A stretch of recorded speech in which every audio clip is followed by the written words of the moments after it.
There has been a new major development in the Harvard fake data scandal involving Professor Francesca Gino. The development I'm talking about is that the full report from Harvard's internal investigation into her has been released and made public. This report is important because it sits at the heart of Gino's $25 million lawsuit for defamation against Harvard University and Data Colada. And so the media has gone through the report, including myself, and there's one detail that everyone is just absolutely fascinated by, and I want to share that with you today. But in order to do so, I think it's necessary to recap this entire case at a very high level quickly, just so that we're all on the same page. So here's the recap.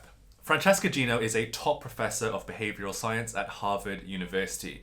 She is one of the most well-respected, well-known, and highest-earning professors in all of my field, behavioral science. But after much success, things start to go wrong for her when anomalies were found in her data by these three guys. These three guys were on a blog called Data Colada, and then when they found anomalies in her data and what looked like evidence of data fraud, rather than publish it on their blog, they first went to Harvard University to tell them about their findings. Harvard looked at their findings and said, okay, don't publish anything on your blog yet. Let us first do an internal investigation into Francesca Gino. Then if the internal investigation confirms your findings, then you can publish it on your blog. Data Colada agreed, and that's exactly what happened. Harvard then launched a full internal investigation into Francesca Gino. The process takes a total of 11 months, and after the investigation is finished, the dean of Harvard Business School, Dean Data, says, I have to accept the conclusion of the investigation, and puts Francesca Gino on administrative leave, unpaid administrative leave, I should add. Then Data Colada published their 4 blog posts, each one corresponding to a different paper by Francesca Gino. These 4 blog posts go crazy viral. They're all over social media, and it seemed like pretty much every major publication was running this story. And in the process, Francesca Gino's name and reputation essentially gets trashed. So as you can imagine, Gino isn't happy about this. She claims, and she has always claimed, that she's innocent. So she decides to sue Harvard Business School, her former employer, and the guys who run the Data Colada blog for a headline-grabbing $25 million. She claims that their accusations are biased, sexist, and false, and therefore she is suing them for defamation. So that's essentially where we've been up until this week. But because the Harvard internal investigation is at the center of Francesca Gino's lawsuit, Harvard filed to have the investigation more widely known. But after they did so, the media actually stepped in. Specifically, it was the Reporters Committee for the Freedom of the Press and The New Yorker. These 2 organizations intervened to not only request that the internal report be more widely known, but that it actually be put into the public record. And just this week, at the time of filming, a federal judge has made it so. What did we learn from the release of Harvard's internal report? Well, firstly, we learned that it's really long. It was a 1,300-page report. But there's just one part of this report that everyone is absolutely fascinated by, including myself. The biggest new revelation that we learned from this report is that Francesca Gino actually accused one of her co-authors of being the reason for the anomalies in her data. To be more specific, Francesca Gino has accused one of her female co-authors on the 2012 paper for sabotaging her and being the reason why there are anomalies in that 2012 paper. So in the rest of this video, I want to do a deep dive into that 2012 paper. Let's remind ourselves what the study was, what the accusations were, and then finally let's talk about this new accusation that one of her co-authors is responsible for tampering with the data. And I'll give you my 2 cents based on what I know about these co-authors about how credible I think that is. So let's jump into it. But first, a word from our sponsor. Today's video is sponsored by Private Internet Access. Private Internet Access are a virtual private network, or a VPN. If you don't know what a VPN is, it's an app that hides your IP address and safeguards your internet connection through an encrypted tunnel.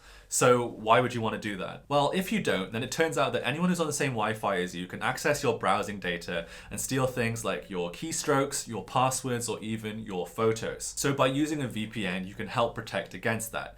If you're browsing without a VPN, especially on a public network, it's kind of like using a public toilet that's see-through. Basically, anyone who wants to can peek in and see your private parts. So use a VPN to protect yourself. But another reason why people love using a VPN is because it helps you get more out of your streaming services. Yep, a lot of shows and films that are on your favorite streaming services like Netflix are geolocation specific. What I mean by that is that depending on where you're accessing Netflix from around the world, you'll have different shows available to you, which means that if you don't use a VPN, you're confined to only seeing the shows and movies that are available in your geolocation.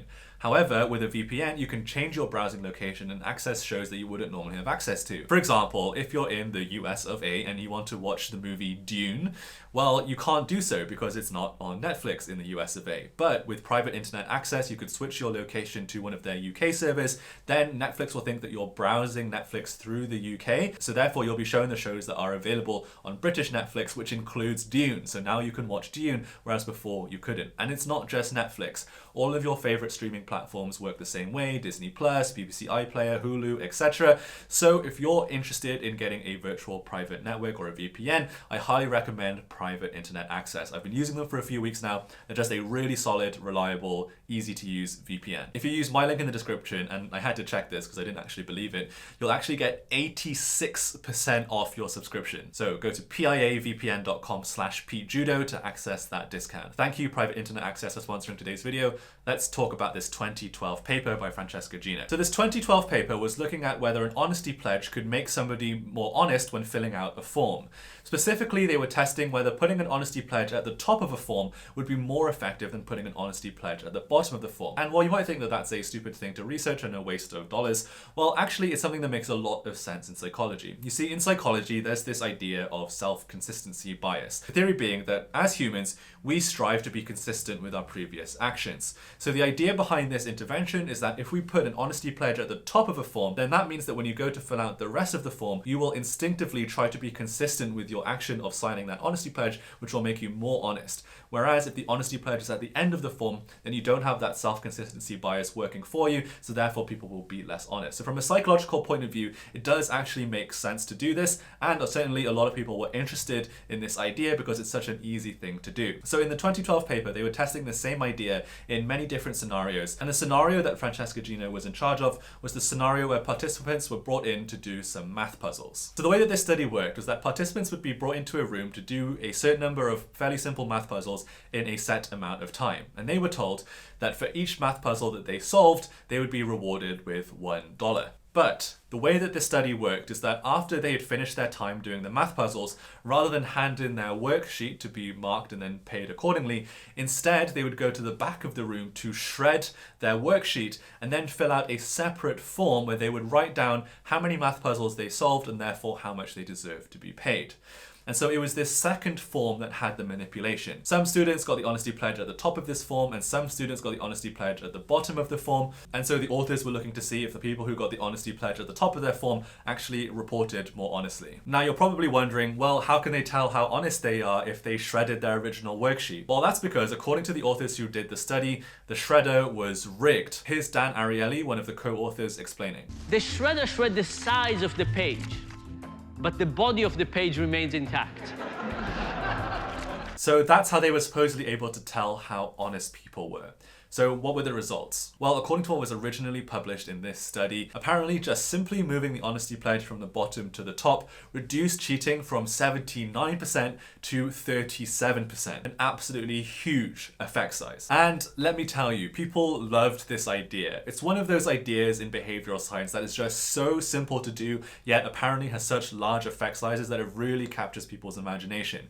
So many companies and organizations have forms that they need people to fill in, and the idea that you can simply put an honesty pledge at the top of the form and you get these amazing results in the quality of the forms, it was like a no-brainer thing for loads of people to do, and so this idea gets really popular. However, what happened was that the three guys at Data Colada grew suspicious of this paper, and so they decided to look into the data. So after obtaining the original data set from this study, they found some weird anomalies in the data. If you look at this screenshot of the data and specifically look at the p-hash column, this column indicates the participant ID, the unique ID given to every participant who enters this study. So because it's a unique ID, there should be no duplicates.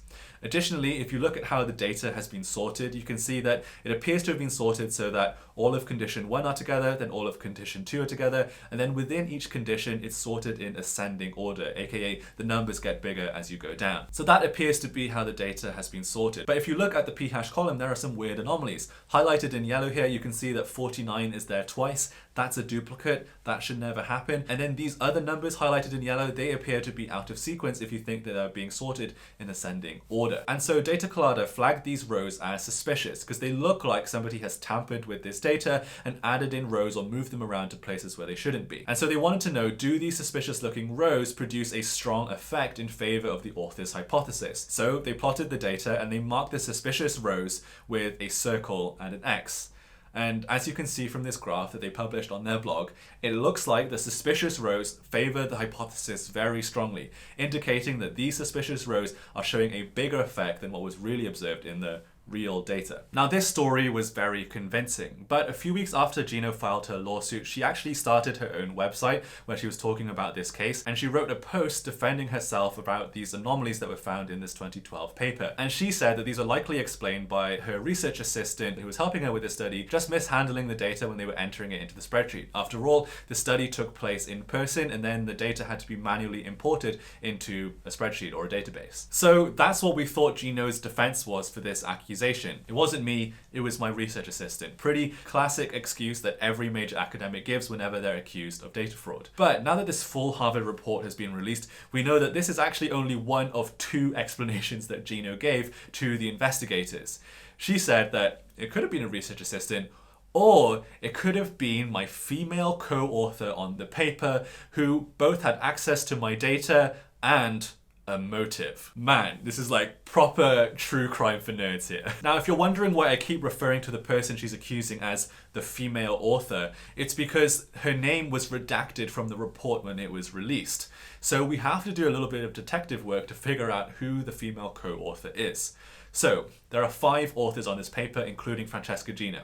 The other 4 consist of Max Bazerman, Dan Ariely, Lisa Shu, and Nina Mazar. Now, Max Bazerman and Dan Ariely are not female, so they're not the one being accused. So that just leaves Lisa Shu and Nina Mazar. So to figure out which of these 2 it actually is, we have to do some detective work by looking at what was written in Harvard's report. Now, I'm going to reveal that I know a weird amount about the personal lives of all the people who authored this paper, but that's not because I'm like a weirdo stalker, at least I don't think I am. The reason I know so much about these people is because this is my field. I've been in this field of behavioral science for many different years. I used to look up to the people who wrote this paper as heroes of mine. And so in the same way that like my wife knows what day Taylor Swift was born because she's a huge fan, I just know a weird amount about the personal lives of the people who wrote this paper because they were my personal heroes for many years. As proof of that, here's a photo that I took of Nina Mazar live that I took at a conference that was taking place at my university like 6 or 7 years ago. That's how long I've known about these people and how long I've been fans of them and their research. So slight tangent from the story, but I need to clarify that so that I can explain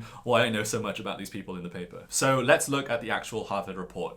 On page 668, we have a transcript between the investigators and Francesca Gino. And when she's confronted about the 2012 paper, this is what she says. And so the 2 possibilities were either research assistants made mistakes in the way they cleaned data, the choices that they made, or that somebody intentionally went to my accounts. The investigator then asks her to provide more details, give more context, and so she does. So if we look a little bit lower down in this screenshot, we can see that Gino says, the 2012 paper was a collaboration that had 2 teams join forces, and the names have been redacted, but because I know about this paper, I know about the co-authors so well, I can pretty confidently predict what names are behind these redacted black lines. So I'm going to just read them as if the black lines aren't there. The 2012 paper was a collaboration that had 2 teams join forces, and that was on one side, Max Bazerman, our colleague at Harvard Business School, Lisa Shu, at the time, was a doctoral student in the OB department, and on the other side, Dan Ariely and Nina Mazar.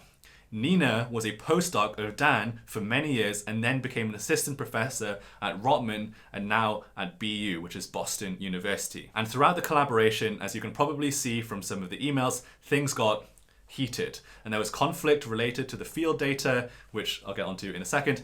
At that time, Nina was using some of the data for her dissertation and her job talk. Sorry, not her dissertation, for her job talk, and questions were coming up about some of the large differences.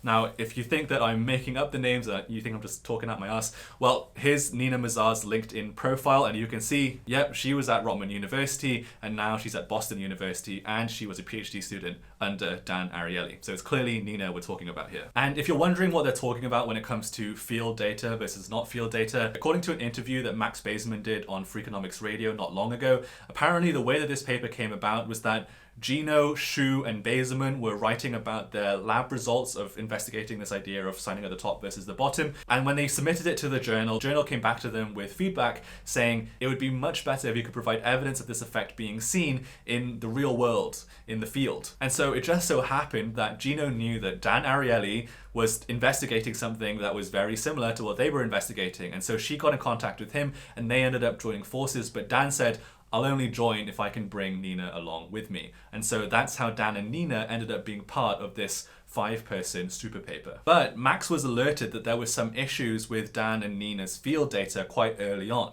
And so let's get back to the transcript and we can see that playing out in the way that Gino is talking about the situation.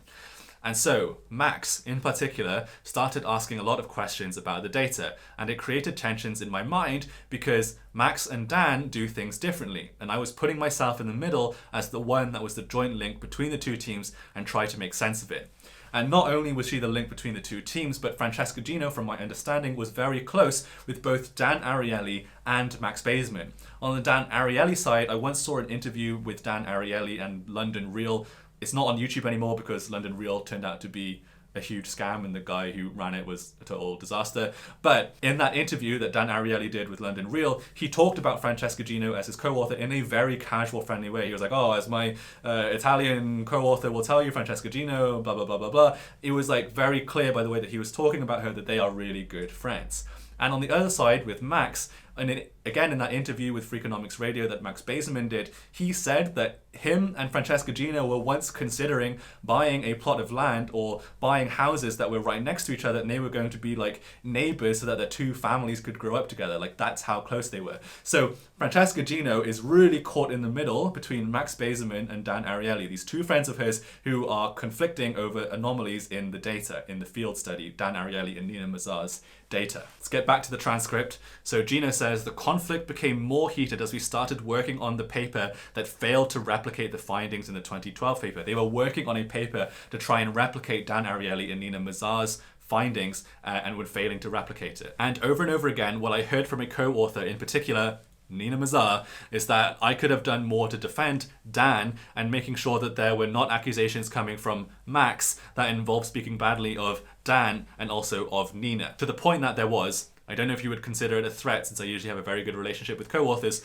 but at some point Nina said, you're going to hurt as much as I do. The reason why I think that is relevant is that Nina is a very good friend with the group that is behind Data Colada. And even after the retraction of the 2012 paper, Nina was invited to present in their seminar series, Talk to Them at Length. But I did sit down with her at conferences sometimes. Sometimes we would look at her computer, sometimes she would look at my computer. And like many of her co-authors, she had access to her account. And what account is she talking about? She's talking about her Qualtrics account. Qualtrics is a platform that a lot of people who work in the realm of social psychology use in order to gather data on participants. So it's Nina Mazar. Anyone who knows about these people and their work history knows quite obviously that it's not Lisa Shu, it's Nina Mazar that she's talking about. And Nina Mazar knows this, and so she actually released a statement. And she said, I was stunned to learn of Professor Gino's false claims about me, Mazar wrote in a statement on Tuesday evening.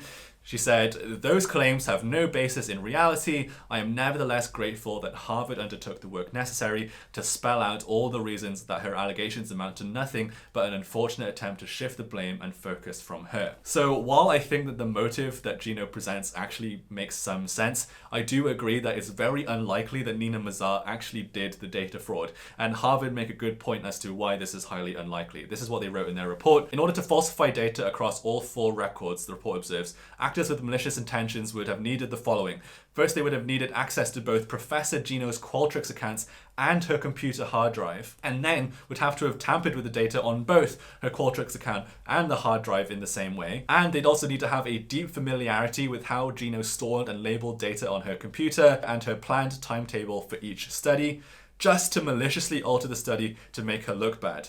Then, having carefully engineered this evidence of data misconduct, they would need to sit still for years before revealing the evidence of falsification. Remember, this paper took place in 2012, and the revelations only started coming out last year. Imagine sabotaging your co-author who you have, angry vengeance against, and then sitting for that long on it. It seems highly unlikely. Now, I need to be fair to Team Francesca Gino, so here's what Francesca Gino's lawyer said about the release of this report. He called it a one-sided, unreliable, and confidential HR document, and its release came without opportunity for my client, Francesco Gino, to dispute the factual allegations through the normal process of litigation and discovery. Gino's lawyer also said that it is important to remember that Professor Gino was limited in her ability to defend herself, as Harvard prevented her from finding out what really happened. They gave her little time to digest the analysis from the consultant Harvard Business School hired and did not provide her any forensic experts. Since then, Professor Gino has been able to hire forensic expert support,